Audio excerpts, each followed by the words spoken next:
Good afternoon, everyone. Welcome to the second session of the Unmanned Systems, education and unmanned systems. And as you all know, the industry is growing.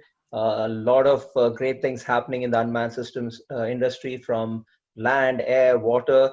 So a popular industry for folks to get in. And today's session, we have expert panelists who are veterans and in this industry, they know everything in and out, and we are hoping that you have a lot of questions for them. The 60-minute session is going to go fast, so be prepared. And with that, I welcome everyone, and I would hand it off to Paul Rossi, who is our AUVSI communication specialist, and from there, we will go on.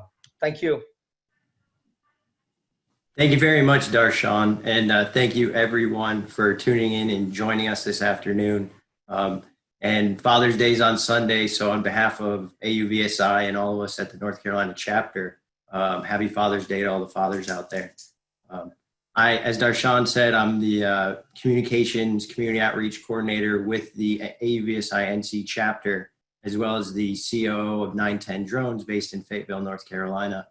But this isn't about me. We're going to dive into more about the future of career pathways, and we have some experts with lots of experience in the industry. So without further ado, I just want to move along and introduce them and let them speak a little bit about themselves before we jump right into questions. So I want to start with Dawn Zoldi. She's the CEO, co-founder of P3 Tech Consulting. Go ahead, Dawn, and if you want to unmute yourself. Yeah, absolutely. Thanks a lot. What a pleasure to be here. So the quick elevator speech, I'm a licensed attorney, 25-year Air Force veteran, and as you said, the CEO and founder of P3 Tech Consulting. My company is all about connecting people that are passionate with about advanced tech platforms with the policies and programs they need to succeed. That is kind of what I'm doing on the side, if you will, even though it's pretty much full time, but I'm also a federal employee. And so I have to give the mandatory disclaimer because I'm a lawyer and a federal employee. Views I'm expressing here don't reflect those of the DoD. They're not endorsing any particular organization and not intended to influence the actions of federal agencies or their employees. There you go. I'm done. Next on the list. All right. Thank you very much, Dawn. Next, I want to go ahead and introduce Edgar Valdez with regulatory strategy at UPS Flight Forward. Go ahead, Edgar, and just introduce yourself. Perfect. Thank you so much, and hello to everyone. We really appreciate the opportunity to talk a little bit about ourselves, and really appreciate the invite from AUVSI. As you mentioned, my name is Edgar Valdez, and I oversee the regulatory strategy under the Director of Safety. So that's really our focus is to look and shape future regulations. Really, UPS Fly Forward, quick background is that we were established and incorporated on June 14th, 2019. So we actually just celebrated our 1-year anniversary a couple of days ago. It was very exciting for all of us, where we started with only a small group of people and have quickly expanded. On September 27th, 2019, we obtained the first standard Part 135 air carrier certificate, and really the focus is to continue to operate, conduct, and commercialize UAS delivery. We continue to not only just make firsts, but also be an industry leader. Thank you. Excellent. Thank you, Edgar. And I believe you'll be able to add some great insight during the conversation here. Next, I want to introduce Jonathan Daniels. Jonathan's the Director of Strategy with New Air. Got it. Well, I do appreciate it. Again, I'm also the AUVSI Nevada chapter president. And, that's part of what I like about this is you bring the AUVSI together and advantage of the trade association, doing what it's supposed to, and having that community outreach to the companies that are there. Additionally, just been doing this aviation for about 30 years and UAS for 20 of that. I'm also retired military, which is where I got my start. And I am one of the few UAS DARs that are out there. So looking forward to this discussion as we start pushing things forward. Thanks, guys. Excellent. And I apologize, Jonathan, for not recognizing the AUVSI Nevada president. So thank you, Jonathan, for joining us. Lastly, I want to go ahead. We're going to introduce Nick Langhoff, and he's the Worldwide Director of Sales for the Unmanned Safety Institute. Hello, everyone. Nick Langhoff, Unmanned Safety Institute. To Paul's point, Director of Sales here at UAS, Safety and Certification Strategist. Essentially, I work with academic institutions all across this country, all across this world, around implementing curriculum around UAS technology, leading students to Part 107 readiness to certification from a knowledge and a practical-based perspective. I also manage our commercial relationships as well, helping organizations, invest and investigate the technology to scale and auditing and establishing process and procedures internally around the UAS, the use of UAS technology. Excellent. Thank you, Nick, for joining us. And going to go ahead and ask that during this webinar, anyone that's attending, if you have any questions, we have a Q&A section, so you could submit your questions there, and we'll be able to take those and pass those along to our panelists and answer those throughout this event. But what I want to do is I want to just jump into the questions now, and I want to start with you, Nick, and I want to ask to kind of maybe set things up here. Could you identify this new skills and capabilities that will realistically be required in the future as we talk about unmanned systems deliveries, which have been mentioned already, and then maybe pilotless air vehicles? Yeah, so listen, I mean, obviously that's a tough question to answer, right? I mean, who knows what the future is going to predict, right? So, from my perspective, what I would suggest to folks is to try and find the balance, but stick with the fundamentals. Obviously automation is going to play a big role in terms of how the technology is being used and piloted. But there's always going to be the necessity for the human being to step into that technology if something happens to fail. So establishing the fundamentals and the foundation around the technology is obviously going to be really, really important. Beyond that, obviously the data is key, right? How is that collected? The ability to extract that data and to be able to present it to someone so they can make, a sound business decision. Obviously, there's going to be a lot of value around that particular skill set. Beyond that, what we're seeing from a commercial perspective is organizations are starting to implement tools to help them manage the integrity of their operations in general, right? To mitigate the risk associated with it. So gaining knowledge around, those types of interfaces in terms of managing those operations are obviously going to be another skill set that I think will continue to lend value to the industry. And then I think lastly, beyond all of that, simulation, I think simulation is going to continue to be a key component within the industry to be able to determine, as an example, one's airworthiness. Obviously, nothing's going to replace the experience conducting the operation out in the field, but simulation, I think, will be key as well. Excellent. And do any of the panelists want to kind of add or speak to any of those points that Nick made? Maybe not. Well, I'll go ahead. I'm going to put Edgar on the spot then, and want to kind of ask Edgar, with operations traditionally being manned but wanting to move to this unmanned side, and what Nick mentioned was data and simulation. So with that 1 year mark that you're celebrating, is there skills currently that individuals have that are helping you guys perform these simulations or collect this initial data? And what are those individuals? What skills do they have? That's a really good question. So overall, I think it was made best by saying that there's probably not one specific skill set. Overall, it's going to be a conglomerate of different skill sets that working together that's going to really benefit not just UPSI-4, but really over the industry itself. I think it's going to be a mix of both individuals with some manned aviation that can provide that perspective. Obviously, the military has been utilizing UAS for quite a while, and therefore they can provide a very unique perspective as well.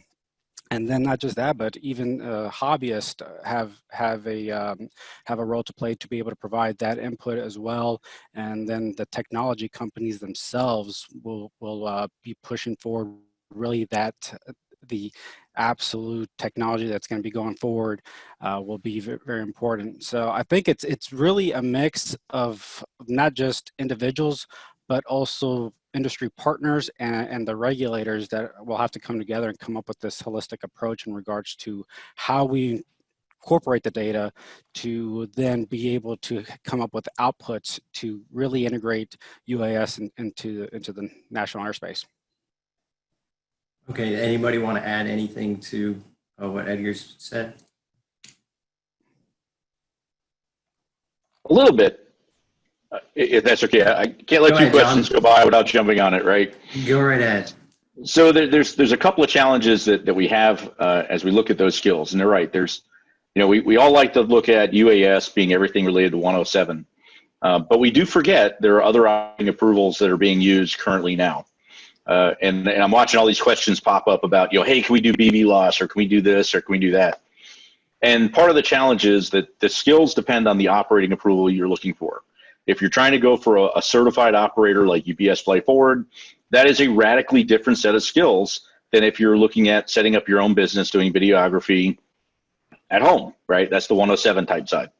And then there's this funny mix in between of the 44807 and waiver space where you've got to be a little more than 107, but you're not quite at the operator level and shift that together. So I think I'm going to give the lawyer answer, which is it depends. When it comes down to those skills, what are you trying to do? And then we build it from there. I will say that whatever I tell you now is probably only going to be good for about 18 months because that's pretty much the shelf life of when things radically change anyway. Okay, thank you, John. And I guess too, if we're focusing on the pilot side, I'm assuming we have quite a few pilots, Part 107 holders tuning in that are looking for that opportunity. But even just beyond the pilot aspect of as far as skills, and that's kind of where I was maybe leaning with the data, is all these other jobs. And I'll bring this question up with I apologize. So if during this we can also cover, because of the pilotless vehicles, so what jobs are going to be supporting this industry as well? But what I want to ask now is, because we talked about Part 107, we've talked about skills, but for training. So as a Part 107 hasn't really focused on training, it's just take a test and you get a certification on the skill sets. What is it that Nick and Jonathan that's being done in the education and certification space to kind of take this to the next step? You want to lead that, John? I was going to defer to you to start, but I can do that. Go ahead. Yeah, go ahead. So there's a couple things, and everybody likes to fixate and focus on the pilot, and that's where most of the starting entries in the training end up, right? We look at the pilot, that's an easy one.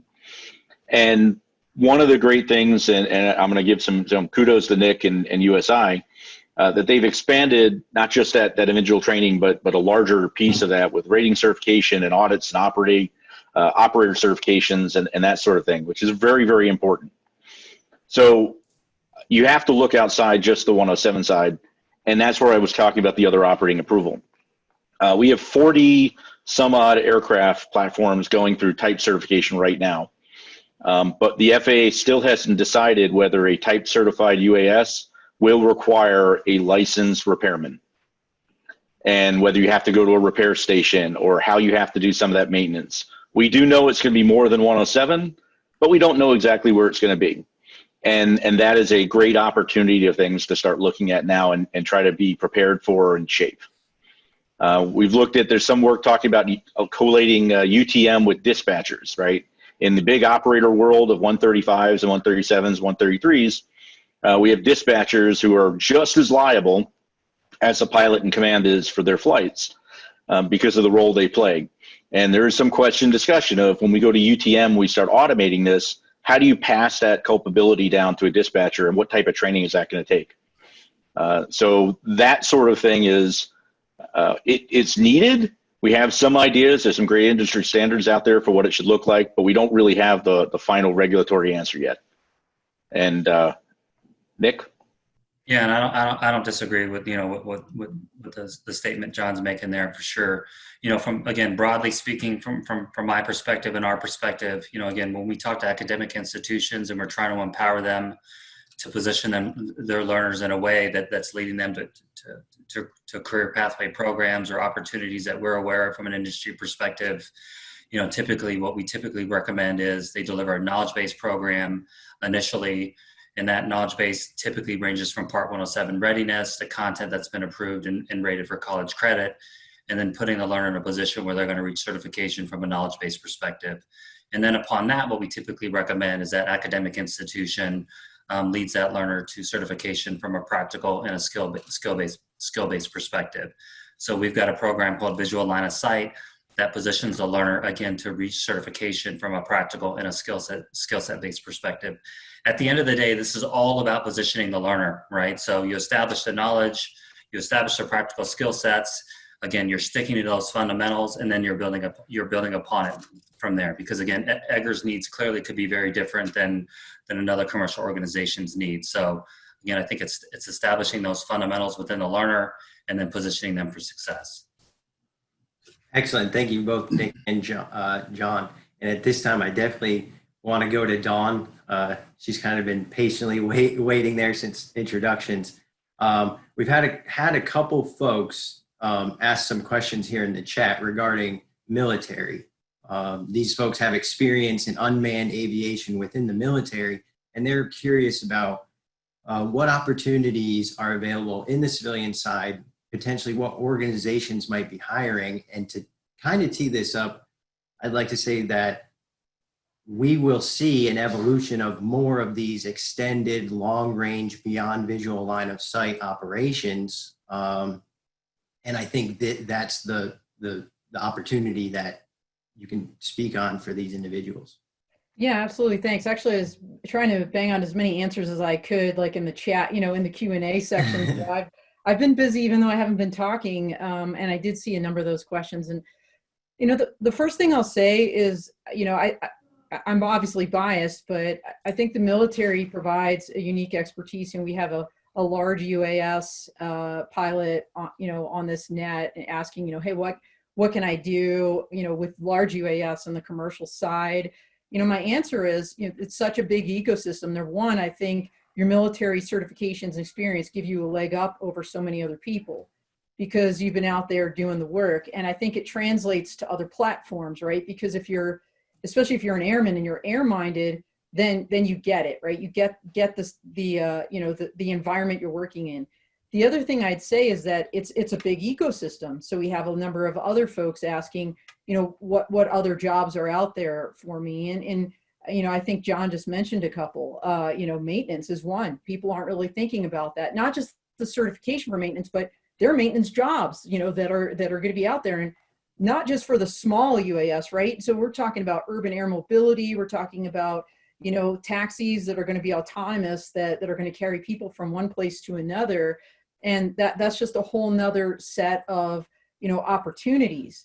So what else is out there? You've got, well, look here, I'm an example. I'm an attorney.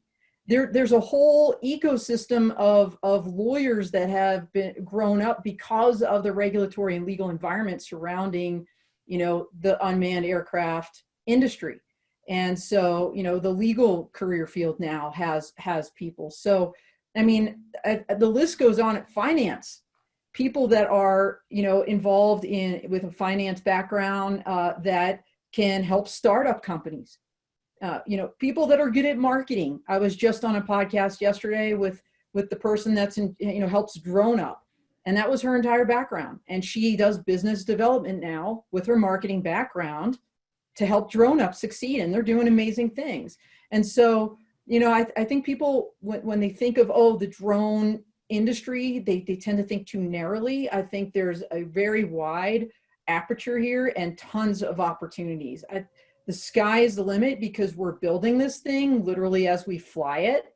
and you can be pretty much anything you want to be and plug in anywhere where you have talent. That's my personal view. Thanks, Dawn. And I'd say to that, like you mentioned, we're at an infant state. There's lots of startups. They're looking for passionate people that are passionate about drones. They're passionate about the industry that they're going to be in. So whether it's that marketing experience, sales experience, the piloting experience, there's opportunities out there. Jump on LinkedIn and connect. Yeah, absolutely. One thing real quick to that, we're talking unmanned aircraft primarily, but somebody had posted a comment about undersea, subsurface vessels, and will there be opportunities? And the autonomous vehicle, the environments that this can penetrate are almost boundless. We always think air, but the Navy's out there doing unmanned, right, sea vehicles and subsurface vehicles. So tons of opportunities. Most certainly. And then we have a question from the audience from Casey, and I want to direct this toward, I think, Edgar. Hopefully you can provide some insight on this. She was asking, or he or she was asking, do we foresee dispatchers playing the same role as they do in Part 135 in Part 121 operations in the future? Yeah, that's a very good question. And I think it also depends because quite a bit of the Part 135 outfits that I'm aware of actually, the operational control still belongs to the pilot. And while they don't have a per se dispatcher role or certificate, I know that they have some variation of it. In terms of how that role fits, I think it's currently with our operation, it's really almost a hybrid where the pilot itself is also providing that dispatch role of the actual route selection, route approval, and making the determination. So I think it's going to be closer or more akin to a 135 operation. As the vehicles become larger, that could potentially change. But for the small UAS, I would think that that the RPIC or the drone operator themselves would be playing that same role. Okay, very good. There was a question I had saw, but it looks like it dropped off or may have been guided with an answer. So let me just pop in here, send apologies. Let's go. This one for Jonathan. As we're moving towards automation, what's your thoughts on the shift from human power to machine power? And how's that going to impact future job trends? Got it. So that's the subject of my doctoral dissertation that I'm currently working on. In all seriousness, it's kind of funny because as our computers have gotten smarter and we've started to look at teaching them and all the advancements in machine learning, we're starting to realize that to get to the level of decision making of a human, it does require teaching, not just programming. And we're starting to really look at what that means and how to do that transition. So the problem has been in the 100 years of aviation experience and procedures, we want a very configuration locked, does not change, very predictable, repeatable model. And anybody who's ever raised a child knows that that doesn't work when you're teaching something and growing a new thought process, right? Or even pets the same way. And unfortunately, when we talk about some of these AI that are making the decisions, we've got to bring them to the level where they're at pets and small children, and then even beyond that. So that challenge of how do I lock configuration without preventing an AI from continuing to learn and continue to adapt is probably one of the greatest obstacles to where we're going to go forward in aviation. Anyone here who's familiar with some of the tech problems with chatbots and those sort of things where they'll open a new chatbot and turn on the algorithm, and within 6 hours, because of the way it learned from the people interacting it is incredibly out of control and using lots of profanity and just generally being a horrible artificial person. That could happen to our pilots if we don't do it carefully, right? All the worst things of human factors and aviation errors, we then bring to a machine that can be scaled, replicated from there. So once we start figuring out how to teach that and train that, and SAE, RTCA, the standards organizations are attempting to figure this out now. We're going to look at them very similar to pilots. Just to leave this note, one of the things we've keyed out there on this transition is a little term called EPIC, right? The little E for electronic pilot and command. And that recognition that that little black box is going to be able to make certain pilot and command decisions. And that gives us a goal and objective to work to. Unfortunately, and I hate to say this, I don't think we have a really good answer yet because we have a lot of neat ideas. And I keep using child rearing as an example because that's the one thing human beings have done since day one. And frankly, other people's kids drive me nuts. So I don't think we can all agree on how to raise them. So when we start talking about building and raising thinking machines, we're going to have that same problem. Other people's robots is what I call that. That's phenomenal. I do like that analogy. And the questions are coming in here, but I want to go from that, knowing that we're going into that more machine learning and sending out, it's kind of how I explain it to individuals. These autonomous vehicles are children. You're teaching them and growing them, and they reach the age of 18, and then you let them out, and hopefully they recognize what's right and wrong and what's good and bad.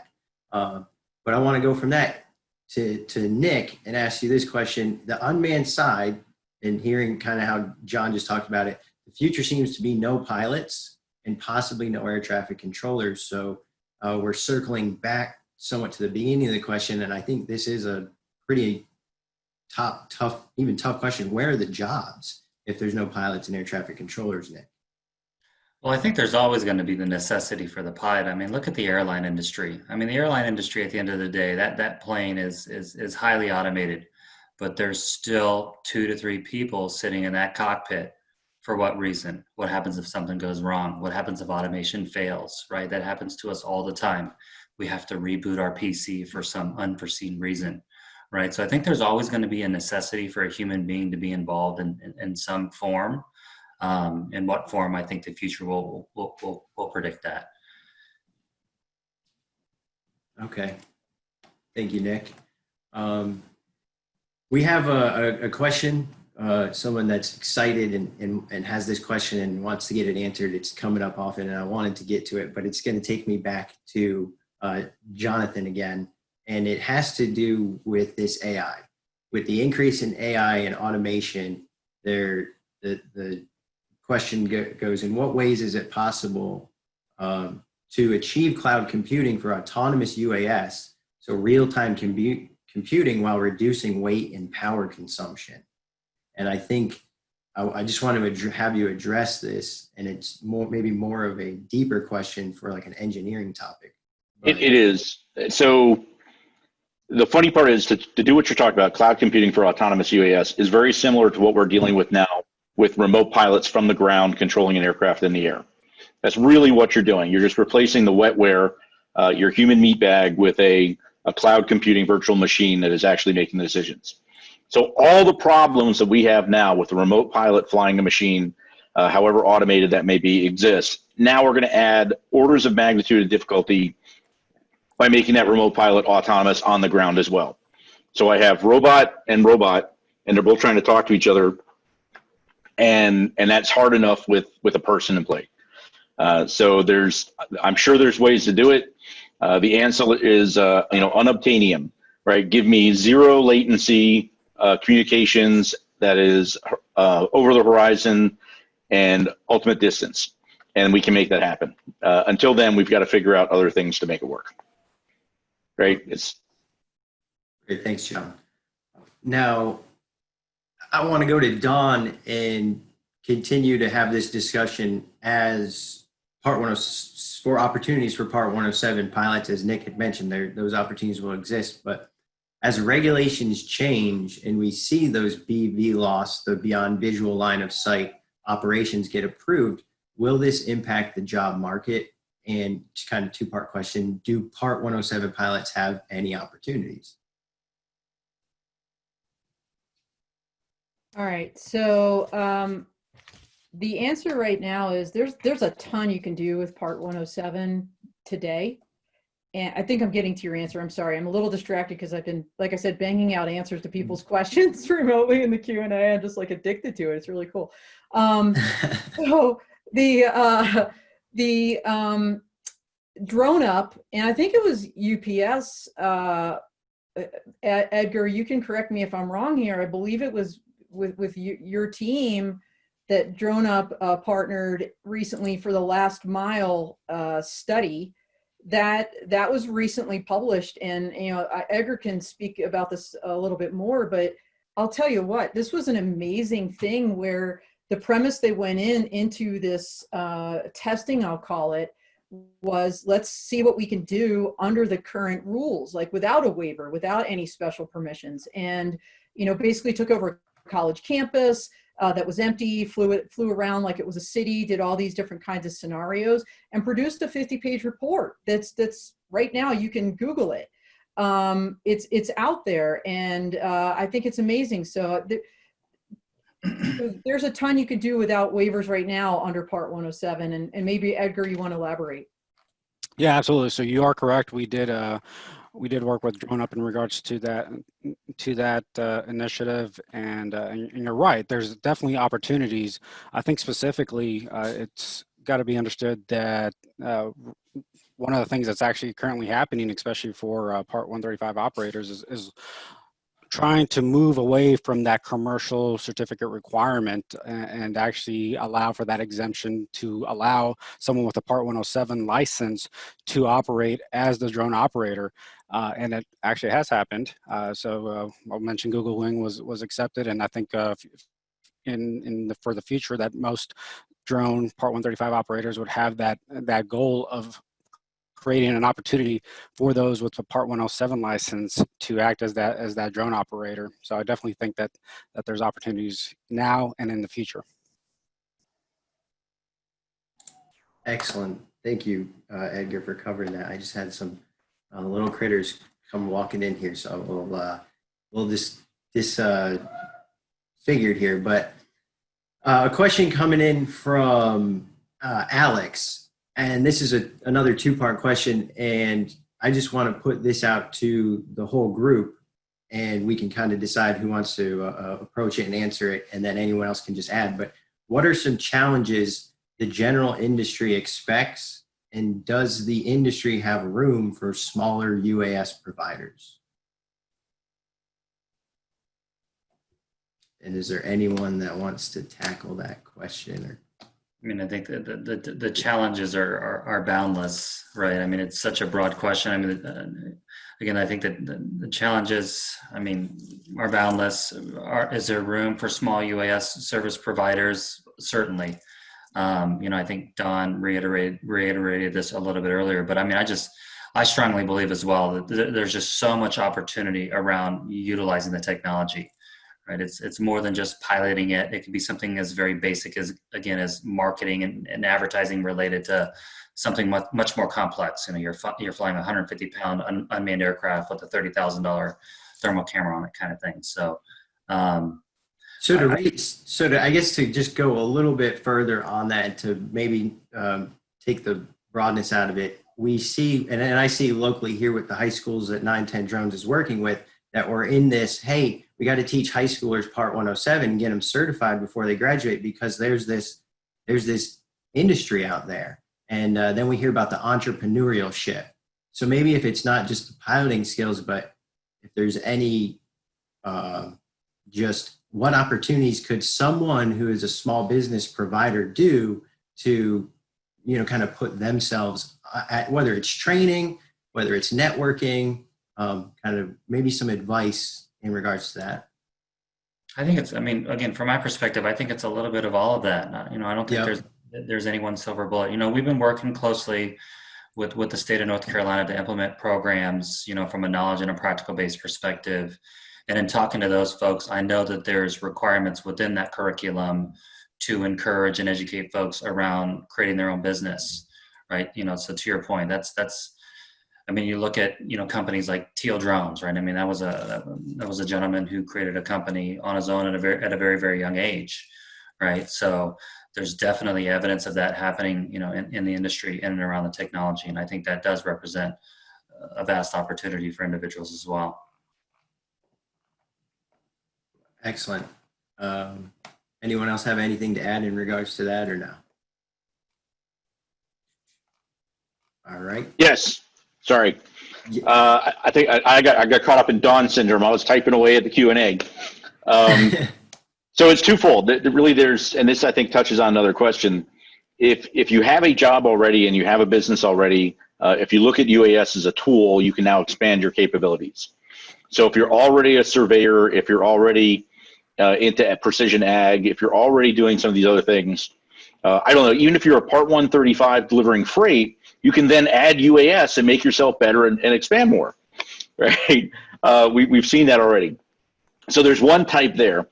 And then the second type, and I think we've gone through cycles of pursuing this, is the drone as a service companies, and all you do is fly your UAS.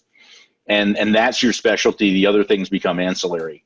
And I think that's something that becomes useful and then less useful on a cyclic curve as we progress, because sometimes we really, really need very proficient UAS pilots because of large platforms. And then somebody invents something incredibly easy to fly. So it's faster to train linemen or wildlife and marine biologists to go fly than these professionals.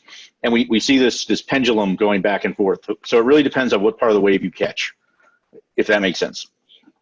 Yeah, and if I could add something, and I'm going to take it a little bit sideways, because we're talking a lot about what are the different opportunities that are out there, and I think there are a lot of different opportunities, but how do you plug in? So I'm gonna, as they say, answer the question you want them to ask. So I'm gonna do that, and I think there's a lot of ways to plug in. So if you all out there, and I see 122 participants, you want to know how to plug into this industry. I'll give you my top 10 super quick. Number one, read everything you get your hands on. Okay, read about law, read about policy, read the primary sources, know what the rules are. Before you go into a test like a Part 107 test. Number two, join the relevant organizations. What am I talking about? AUVSI is a perfect example, right? They're sponsoring this particular webinar. Women in Drones is another great one for some of the women that I see out here asking some questions. That will help you plug in. I'm a member of a local one called UAS Colorado. It's all about advancing the industry in Colorado. So those are some examples. I don't know if there's attorneys out there. American Bar Association has Science and Technology. They have National Security. They have a drone law subcommittee. So again, plug in, start reading. Number three, attend webinars, conferences, workshops, expos. This is where you meet people, even virtually. The people's names you see on here asking questions, write them down, link in with them. Link in with all of us, okay? So that's the value of not just the content, but going to these conferences, that is the networking. And InterDrone is a perfect example. They're doing their event live, or planning to, in December in Dallas, Texas. And then Commercial UAV Americas just went online, so that's going to be in September.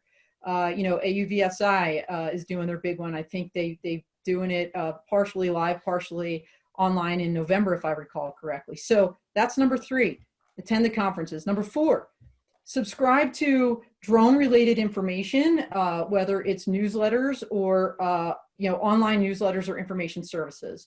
Perfect example, dronelife.com.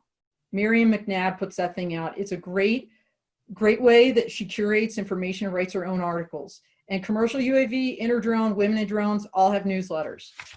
Subscribe to the right magazines. Inside Unmanned Systems is one of them. I'm partial because I'm their legal columnist, but that's one example. Someone asked questions about urban air mobility. That's the next edition coming out in June and July. So you want to know the companies that are up and coming in that area? Check out that magazine. Number six, get social. What am I talking about? Social network. I talked about LinkedIn, but there's Facebook pages.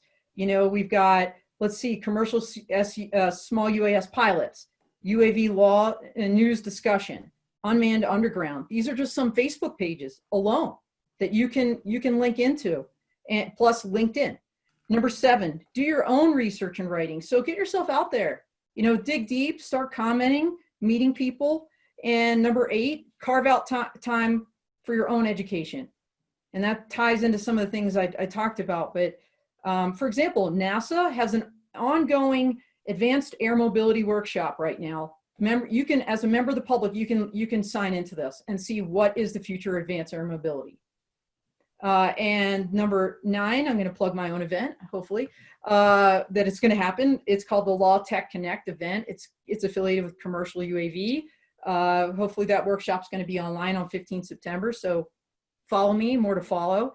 And last but not least, I'm working with AUVSI Solutions on some state level education. It's going to involve law and policy, like a lot of you all are asking about, and also some of this certification / tech information, operator information. So more to follow there. But those are the 10 ways that you can start now preparing for a career in this field, that you can start learning and, growing yourself and connecting with people. So I'll get off my platform, and I'm sure you have another question there, Paul. Most certainly. Thank you, Don. And those are all good points. What I want to shift to is this question that Ron had asked, and I want to push this in Edgar's direction. It's kind of a current topic question. Ron is asking, there's lots of opportunity coming, but what hiring trends are you seeing right now? Is there a current bottleneck due to COVID-19? And are there independent or industry segments that are hiring more than others?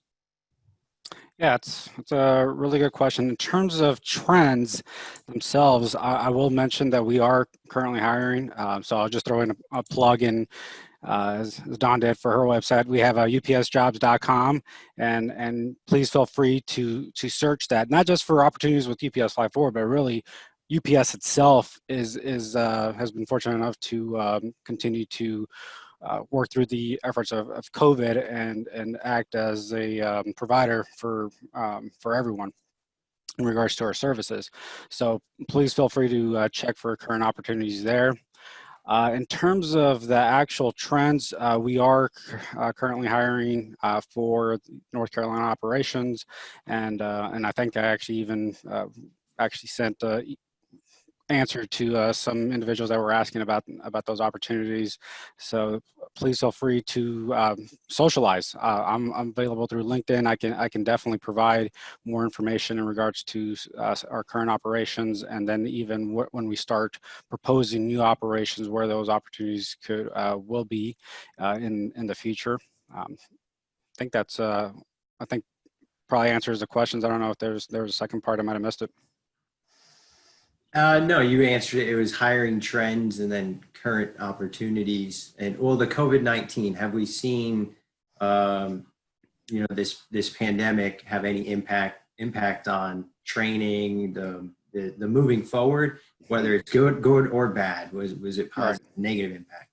Well, actually, one of the things we did have to adjust is how we're doing this virtually. We have conducted some of our training through a virtual event, so we've had to at least try to find innovative ways to meet and start some of this orientation for some of our new people. But as far as a stall in hiring, again, we've been fortunate enough to be able to act as a continued service provider for not just our current customers, but even new customers. We've announced expansions with CVS in the villages in Florida. I think what's one of the aspects and one of the benefits of UAS is the ability to continue to provide those services in a way that really is almost geared towards social distancing, and therefore could enact, and we've been able to expand in that manner because we've been able to highlight some of the benefits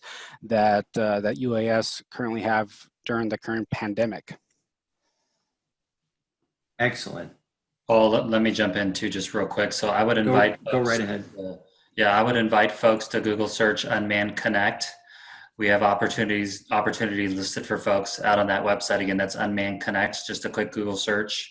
And then beyond that, just again, so folks are aware, from a COVID perspective. So, a lot of our academic and commercial partners found a lot of value in our ability to deliver training and education online, virtually, for students to digest pre-recorded classroom sessions.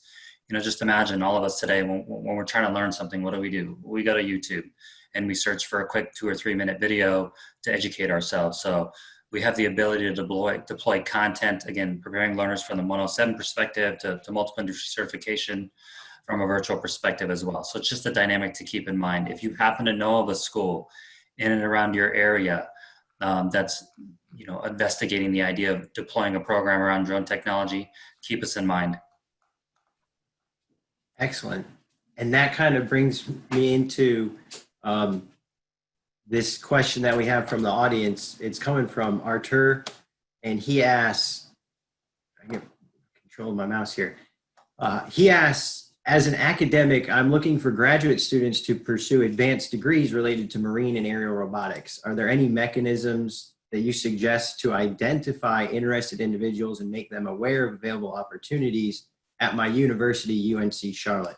Also, how can I reach industry that may want to collaborate on research and potentially hire students afterwards? So I'm laughing because I was typing an answer to that as you called this up. I actually do. You probably can't see it. People who know me know I'm an avid scuba diver and scientific diver. And in fact, a lot of the things that I've seen in the last 5 years have been based on using marine robotics as a mechanism to investigate problems we have with UAS. Right? A neutrally buoyant robot doesn't go anywhere, and if it suddenly crashes to the ground, I can dive down and get it in a much more controlled manner. Additionally, if you're interested in GPS denial and dealing with degraded GPS, most people don't know that GPS stops working 9 feet below the surface at best. So everything that operates underwater has to have a GPS agnostic or non-GPS type system. So there's a lot of things that we can do to build through there. So when you're looking at ways to identify students, the scuba community, there's a lot of people out there. If you actually want to reach out to me, I know of a couple of labs, one of which happens to be in St. Thomas and the Virgin Islands, that does a lot of this work. They've coupled with Aquanauts and not Blue Sky, Deep Trekker out of Canada, and run a lot of these ROVs out there and are very interested in some of those. There's actually a lot of opportunity to that, especially with the advances being done in wireless underwater networking. But go diving, go to dive. Find student divers because most student divers and dive clubs near universities have somebody who goes, "I wish my robot would do something," and you can jump through there. Additionally, and just to close this out, look at NIST. NIST has some response robotics experiments and test methodologies for underwater robots. And as such, if you can use that and help drive some of that research and get people interested, everybody loves the underwater robot playground. Excellent. And I think also to that point, like Don had mentioned, going out to network, get on to these different webinars and things. If you're a professor, if you're looking for experts in the field that want to partner, reach out. Again, we'll say LinkedIn, but reach out and connect with folks. Here we go, here from an anonymous question coming in, and I'm just going to present this to whoever wants to start with answering it. Traditional skilled training programs for maintenance A&P technicians lack depth and high levels of software used in UAS. So repairman programs are task or job-based, which lends to narrowly scoped capabilities. How do the panelists see those two certification paths evolving to address the software aspects that the need for a skill-based UAS equivalent?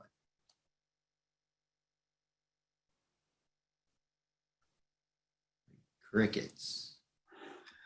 All right, good. I'll go if no one else is going. So the trick I talked earlier about the configuration management and the lockdown configuration for type certification. So whether you're doing an experimental cert or a type cert, you've got a series of configurations that you're certified for, and you can't go beyond that.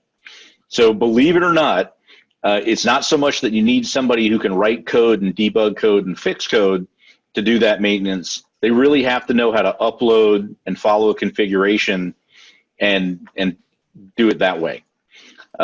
It's not so much a matter of I need software skills. I need to know that if I'm supposed to use version 1.4, that I have 1.4 loaded on the computer and I know how to load it and verify it's there.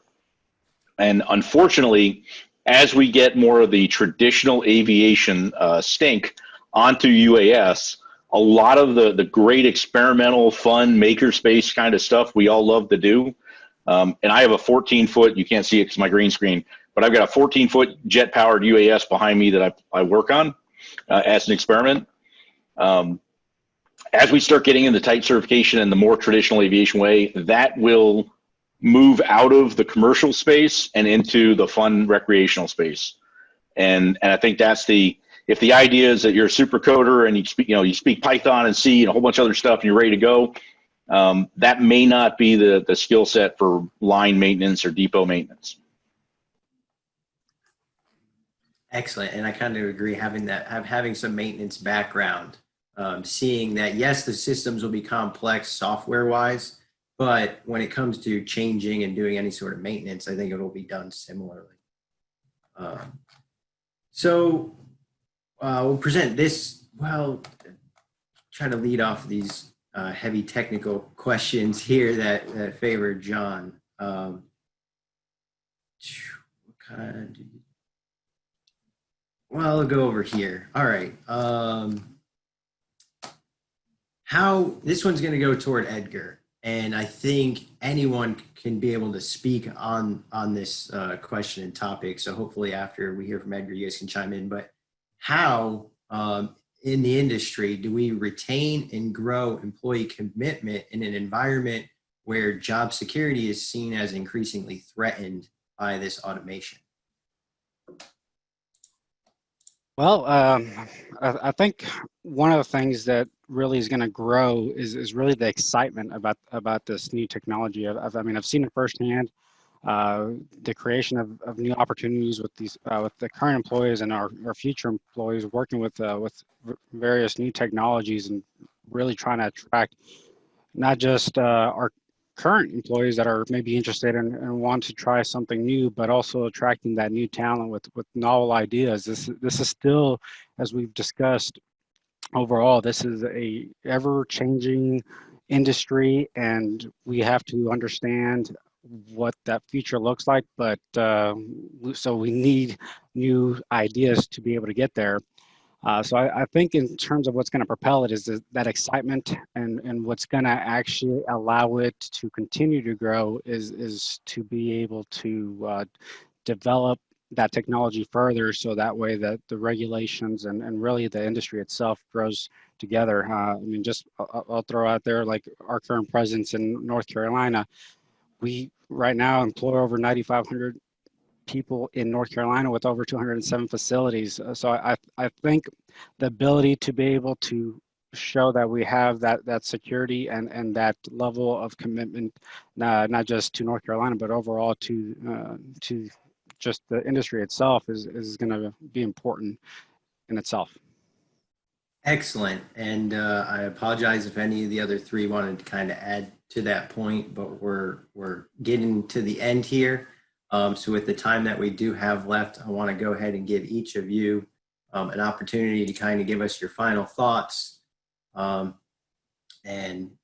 what you just want to present here. So we'll just go around. I'm going to start with Dawn again. And please, Dawn, tell us, what are your final thoughts here?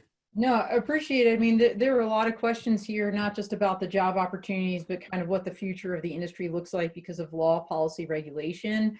And so, those two are really intertwined, right? So you can have the best technology on the planet, but if you don't have a way to operationalize it, you don't have the policies set to actually allow people to do it, then you're gonna just be grounded, for lack of a better term, in this industry. So that's my goal as part of P3 Tech. And so some other questions: how do we learn more? Again, just to kind of reemphasize, I think AUVSI and P3 Tech are collaborating on some state level education. North Carolina is one of the states we'll probably kick it off in here sometime this summer. So please stay tuned, and hopefully we'll also have another opportunity to answer more of your questions. But that's really all I've got. Just, plug in, dig deep, read, connect. And, there's just so many, the sky's the limit. I mean, I know it sounds trite, but that's my view. And good luck to everybody. It was a pleasure to be here. Thanks. Excellent. Thank you, Don. And I do want to make a point to let everybody know that there's a lot of questions, and these unanswered questions, we will be doing our best to answer these after this is over and putting that information out. So thank you, everyone, for all the questions. Now, just Edgar, you want to give us your final thoughts? Yeah, absolutely. So first of all, thank you again. It was very exciting, and I learned quite a bit. So it was really appreciate being part of this discussion. Overall, I think I ditto in terms of a lot of the information that Dawn has presented in terms of that. She's absolutely right. The sky's the limit. This is a very exciting time for us and overall the industry. And you know, I think I tell my boss, you know, I probably work 14 hours, but I don't care, because this is so fun that I wake up each day, and it's new challenges, and it's always exciting. And absolutely, if you're interested in it, please feel free to reach out. The socialization is going to be key, and understanding where the current regulations are and where they will be, because overall the industry will shape them, and we have to be able to speak with one voice to be able to move that path forward. That's excellent. Edgar, I can feel your passion oozing, and I love it, because like we mentioned, at this point, you've got to have passion. You don't have to be a pilot, but to get involved in this industry that's growing, have passion. So thank you, Edgar. Next, Jonathan, just want to ask you to kind Got of. it. And I promise, Paul, I'll be quick. All right. So the two things that the final thought, a lot of this was about what are the jobs, what do I do? And I think even Edgar brought it up. Don't stop learning. Don't stop professional development, because what you thought was right 5 years ago may have been right, but it's wrong now. And that's the one thing that I've learned after, like I said, I got my start in 2001 in UAS, and everything has changed. There's some things that are basically the same, the physics, but the rest of it has been, you know, completely different. And the guesses of a few years back are not what the guesses of today are. So if you're looking to get in the field and you feel like you're running late, don't worry. It will change radically. Everybody who has a lead on you will have to learn, and the faster you can learn and be in position. So go do the programs like the ones from USI. Go do AUVSI Top. Go to the flight schools. Go to the colleges. Look at the programs that are there and get yourself up, and don't stop that professional development. Right? So that's number one. Number two is, this is really exciting, and one of the greatest things I think that we've come across. And I love all the talk about the multimodal robotics, because we don't know what we don't know. And we know the final answer is not going to be traditional aviation, but we also know it's not going to be traditional aviation, right? We still have to follow the rules of the road and work our way through that. But there's so much of areas for innovation. And what I've seen is a lot of people get super competitive because they're going for that one piece of market square that everybody else wants, and they're ignoring the rest of it. So we're fighting over crumbs while there's a pie remaining to be eaten. So don't stop learning and eat that pie. Excellent. Thank you, Jonathan. And then Nick, your final thoughts? Yeah, no, I agree with the rest of the group. I mean, I think passion is really, really key. You know, don't let the technology intimidate you.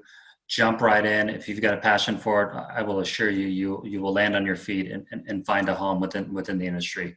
There's just so many opportunities that exist, ranging from someone who's piloting an aircraft, again, to someone who's, you know, maybe in the software engineering industry, and they're taking that data and they're extracting it and making it presentable to someone who can make a business decision off of it, right?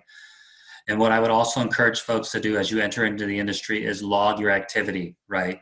Log the number of hours that you have on a particular make and model of a platform. Keep a very broad and diverse mindset in terms of the type of platform and the aircraft that you fly. I do see a shift in the industry. We all know who the elephant in the room is.